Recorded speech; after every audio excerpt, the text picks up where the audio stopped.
Olá a todos! Hoje a ideia desse vídeo é falar um pouquinho sobre o desenvolvimento do cenário macroeconômico e também setorial desde a nossa última revisão, que foi cerca de 3 semanas atrás. Bom, 3 semanas atrás, a Tendências, diante da elevada incerteza em relação aos efeitos da pandemia, optou por construir 3 cenários com premissas distintas em relação ao efeito da pandemia, tanto no mundo quanto para a economia brasileira, considerando o período de isolamento, paralisação de atividades. E assim, com premissas mais brandas ou premissas mais pesadas, construiu esses 3 cenários, né? No cenário básico que nós estávamos trabalhando até então, a estimativa de queda de PIB para esse ano era de 1,4%. Mas diante das evidências, tanto com relação aos impactos da pandemia nas principais economias do mundo, especialmente os nossos principais parceiros comerciais, Estados Unidos, Europa, China, a própria Argentina, e também diante das evidências de que esse período de isolamento e paralisação de atividade, e mesmo saindo desse isolamento, mas de um período ainda extenso de volta gradual de atividades, a Tendências está migrando o seu cenário para o cenário pessimista que desenhou há cerca de 3 semanas atrás. Nesse sentido, a queda observada no PIB esse ano deve ser bem mais expressiva, uma queda de 4,1 tinha sido desenhado nesse cenário pessimista, com efeitos econômicos mais dramáticos no segundo e terceiro trimestres.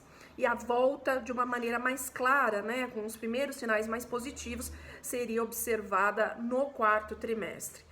É um cenário difícil, com efeitos importantes para mercado de trabalho, taxa de desemprego acima de 14%, massa salarial relacionada ao trabalho caindo quase 5%. Então é um cenário bastante difícil para esse ano.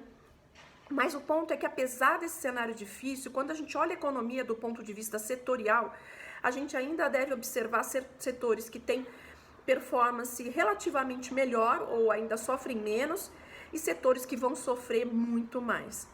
Nesse sentido, a ideia desse vídeo também é mostrar quais são esses setores que sofrem menos e sofrem mais. Do ponto de vista dos setores que sofrem menos e alguns até com crescimento, o primeiro destaque é o setor agropecuário. As nossas estimativas, apesar desse contexto muito difícil, ainda seguem positivas, principalmente para a produção de grãos, e o grande destaque é soja, com crescimento estimado na produção na cerca de 8%. A parte pecuária também deve ter uma boa performance, e aí principalmente a pecuária ligada às carnes, frango e carnes suínas, que diante desse contexto muito difícil, mercado de trabalho enfraquecido, aumento do desemprego e queda da renda, inclusive a gente deve ver uma mudança, uma preferência dos consumidores por proteínas mais baratas, e isso realmente favorece esse tipo de carne, né? Carne suína, por exemplo, e além do fato de que a própria Ásia continua demandando muito carnes por causa da febre suína por lá. Além do setor agropecuário, um outro setor que ainda deve ter um desempenho um pouco positivo é o setor extrativo, que aí a gente tem por trás expectativas em relação ao minério de ferro e também em relação à produção de óleo e gás. É fato que essas projeções foram revisadas bem para baixo, né, diante do contexto mundial também, dos nossos principais parceiros comerciais, mas ainda devem ter desempenho positivo, no território positivo neste ano.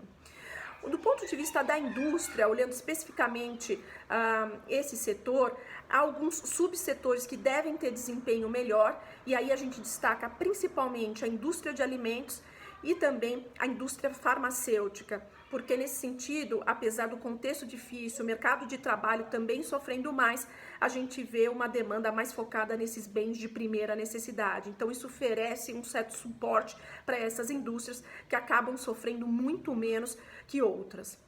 No rol das indústrias que acabam sofrendo muito mais, aí nós esperamos principalmente atividades industriais ligadas a investimento e a consumo, principalmente consumo de bens duráveis. Então, nesse sentido, a gente trabalha com uma queda expressiva na produção metalúrgica ligada A produção de máquinas e equipamentos que sofrem muito nesse contexto em que os investimentos devem ter uma importante queda, né, e a construção civil também, né, investimentos a gente fala tanto do ponto de vista de máquinas e equipamentos, mas também da construção civil, e o consumo de duráveis, e aí o foco é especialmente na produção de bens automotivos. Esses também devem ter uma retração significativa, não só pelo enfraquecimento da demanda doméstica, mas também por causa de uma queda expressiva das exportações.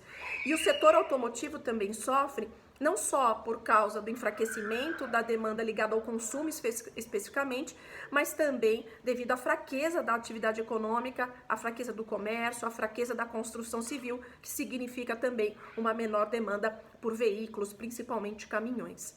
Bom, acho que a ideia era passar esse geral em relação ao nosso último vídeo. Agradeço a atenção de todos, até a próxima.